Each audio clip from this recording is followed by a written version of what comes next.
Mas a gente vai começar falando da gravidez, das gravidinhas no isolamento social, entender como é que as coisas acontecem, como é que pode afetar a grávida, se afeta, quais são os cuidados que você que está grávida precisa tomar, você que estava pensando em visitar precisa saber, né, como é que é esse distanciamento. E para isso eu converso via Skype com a ginecologista obstetra especializada em endocrinoginecologia e climatério, doutora Carla Betarelli. Boa tarde, doutora Carla, que prazer vê-la. Boa tarde. Muito obrigada por participar do programa com a gente, é uma alegria muito grande aprender contigo, viu? Imagina, eu que agradeço o carinho de sempre comigo. A minha preocupação com as grávidas é que esse momento muitas vezes foge das expectativas delas, né? E eu sei que você continua com seu atendimento no consultório, porque tem grávidas aí já quase que para ter o bebê. E eu queria entender um pouquinho como é que está essa situação, como é que você está percebendo. Primeiro essa parte emocional, depois a gente vai um pouquinho mais para os cuidados de fato, para a parte prática. O momento do nascimento é sempre muito idealizado por todas as mães, por todos os casais, e já gera todo esse processo de gestação, de pré-natal, de parto, já gera toda uma ansiedade, né? Uma expectativa com o acontecimento. E quando a grávida se vê num momento tão delicado como a gente está vivendo, de uma pandemia, essa ansiedade, esse medo, ele se potencializa muito, né? Então, a gente tem como obrigação de obstetra também dar esse suporte emocional para acalmar o coração, para dar todo o cuidado e o carinho que as gestantes merecem nessa fase tão especial. Pensando agora na Covid-19, para gestantes que ainda estão ali no começo da gravidez, caminhando até chegar na 40ª semana, não é isso? São 40 semanas, né? É a data prevista. Ela é considerada grupo de risco?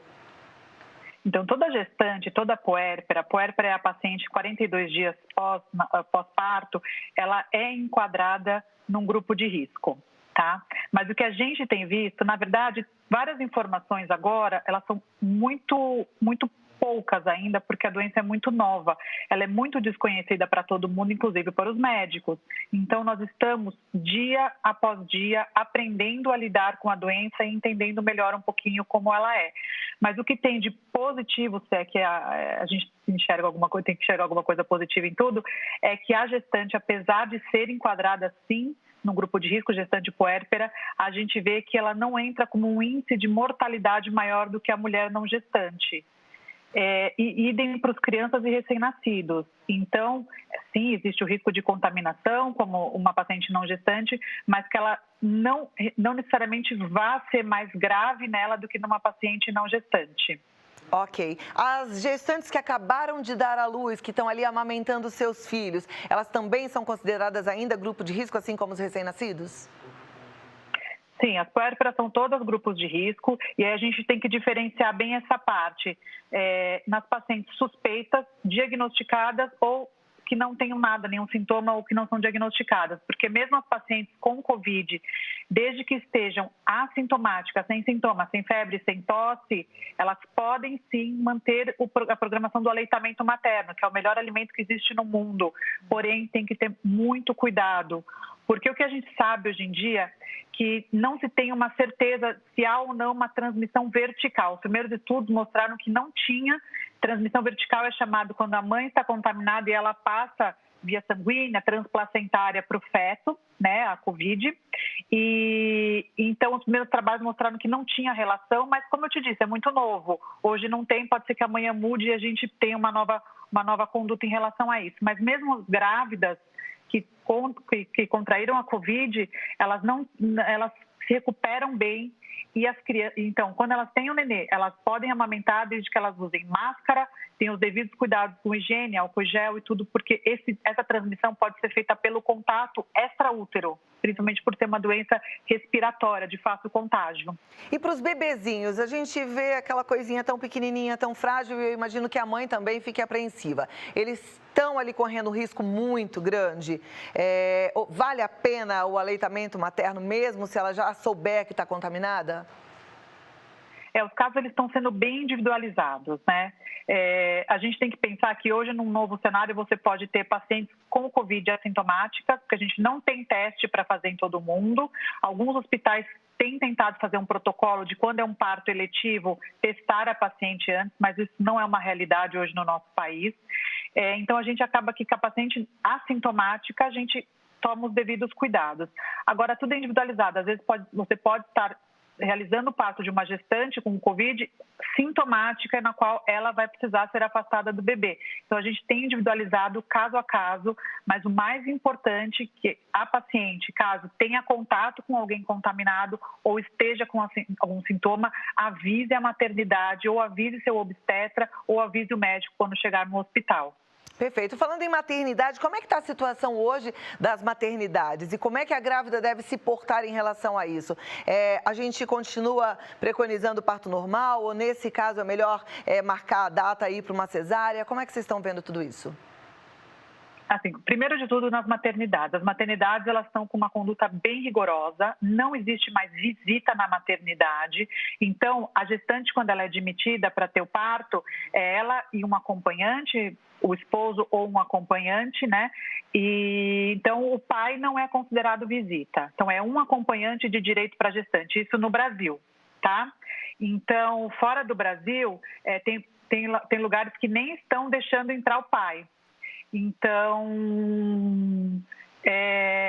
aqui no Brasil a gente está nem fotógrafas. Então não entrando nada, só a equipe médica. É uma expectativa frustrada muitas vezes para a mãe, mas um cuidado necessário, né? Isso. Agora deixa Isso mesmo. Em relação à via de parto, a via de parto ela segue obstétrica. Não precisa agendar cesárea, não precisa mudar a programação do parto, pelo contrário. A via de parto ela tem que ser a mais natural possível, a melhor entre mãe e bebê, tá? Então, tirar um bebê antes do tempo com medo de contrair a Covid, a gente pode estar tentando poupar alguma coisa e tirando uma criança antes do tempo da barriga. Tá? De jeito nenhum, via de parto obstétrica. Perfeito. Eu queria também entender agora, nesse momento, as mães que estão isoladas e que, porventura, não estão preparadas, se existe de alguma forma um suporte, como a gente vê hoje na telemedicina, se você já sabe se existe esse suporte ou se o obstetra faz isso via telefone, como é que isso vai funcionar? Porque, às vezes, a mãe, depois que tem bebê, precisa voltar até o hospital, isso como é que fica nesse momento? Uma coisa que é super importante também falar, isso que todas as grávidas têm que ter em mente, é que o pré-natal, isso é uma recomendação, não pode ser abandonado. Idem como os exames gestacionais, porque exatamente pela mesma maneira do parto, às vezes você quer deixar de ir no seu pré-natal e você deixa de diagnosticar um hipotireoidismo gestacional, você deixa de diagnosticar uma diabetes gestacional e você coloca essa criança num sofrimento. Tá? Então, consultas de pré-natal devem ser mantidas, uma ou outra pode ser espaçada, mas a obstetrícia é difícil porque você não consegue fazer uma telemedicina. Como que eu vou examinar, ver pressão arterial, ver altura uterina, quantificação de líquido?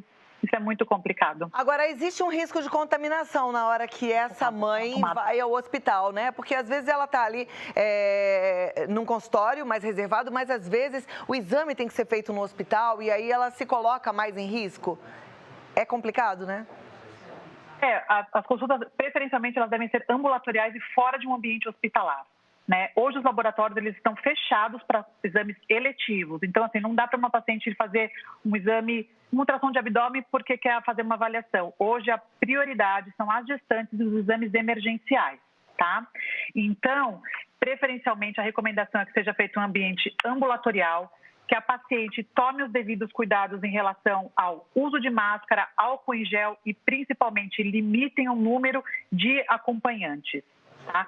Alguns laboratórios em São Paulo já não estão deixando nem o pai acompanhar o exame de ultrassom.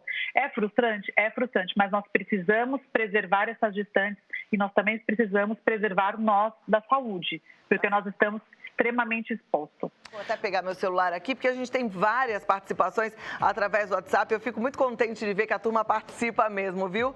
Doutora, vamos lá para o nosso WhatsApp. Então, a primeira delas é o seguinte: eu gostaria de saber se meus pais que já tiveram, estão imunizados, poderiam me acompanhar. Eles não têm risco mais de pegar. Então, teoricamente, toda doença viral, quando você adquire a doença, você cria anticorpos e imunidade para ela. Mas, mais uma vez, é uma doença muito nova, a gente ainda não tem dados sobre reinfecção da doença. Então, a recomendação é a mesma, é que as mulheres pós-parto, primeiro que em maternidade, não é uma questão de poder ou não da gestante ou do médico deixar, é uma proibição do próprio hospital. Os hospitais de São Paulo nenhum vão deixar, pelo menos o de São Paulo aqui onde a gente está. Agora, em casa, a gente pede que a rede de apoio, que quem ajude essa mãe, seja a mais restrita possível e adote todos os cuidados de higiene, enfim, de máscara, proteção, já para todo mundo. Perfeito, a gente tem que levar a sério. Temos agora algumas perguntas direto na tela, vamos acompanhar. Eu vou aproveitar porque eu preciso olhar também a pergunta. Cadê? Pode soltar? Aí, então eu vou ter que ler dali. Posso ler daqui, melhor. Boa tarde, estou grávida e muito preocupada. Graças a Deus estou com a minha mãe, mas ela é grupo de risco. Tudo isso me deixa abalada e tenho medo de prejudicar a gravidez. O que posso fazer? Me mandaram fazer exercício de respiração, mas não tenho paciência.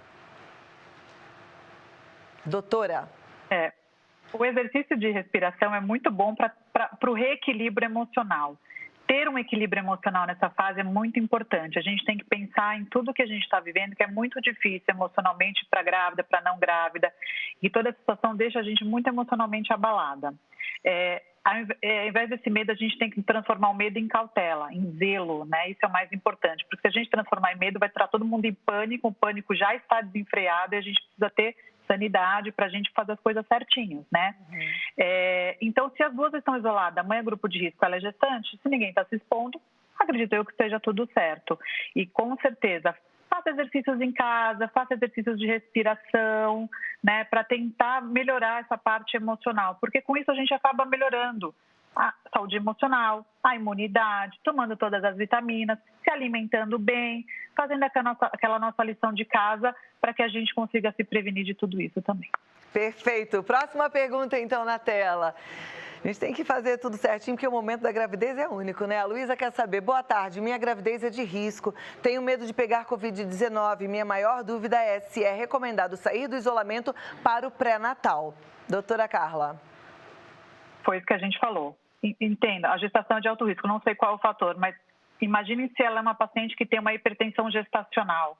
Como que o médico pré-natalista vai saber se a pressão gestacional dela está bem controlada?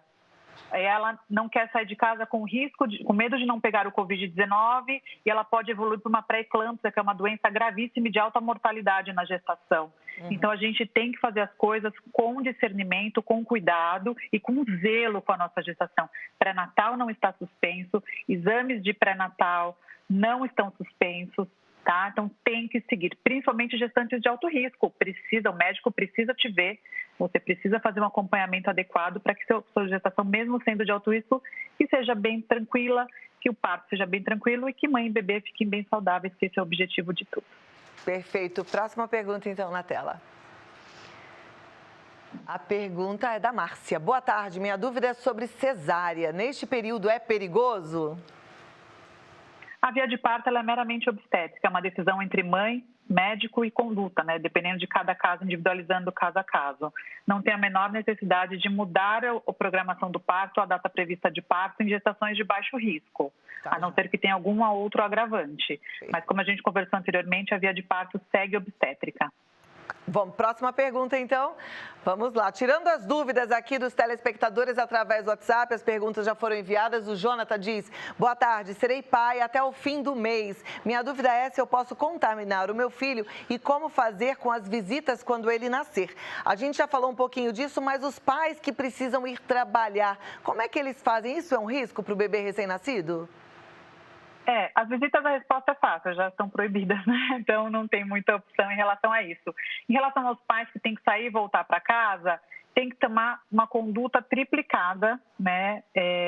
Apesar dos poucos casos que tem, que em recém-nascidos, a gente já tem 2 casos em São Paulo que foram confirmados com o Covid, que esses recém-nascidos se desenvolveram absurdamente bem, graças a Deus, até que um deles não teve nenhum tipo de sintoma, mas ninguém quer que uma criança, principalmente um recém-nascido, tenha essa contaminação. Então, cuidados triplicados com higiene, chegar em casa, tire o sapato na porta de casa, tire a roupa da rua, já coloque na máquina para lavar.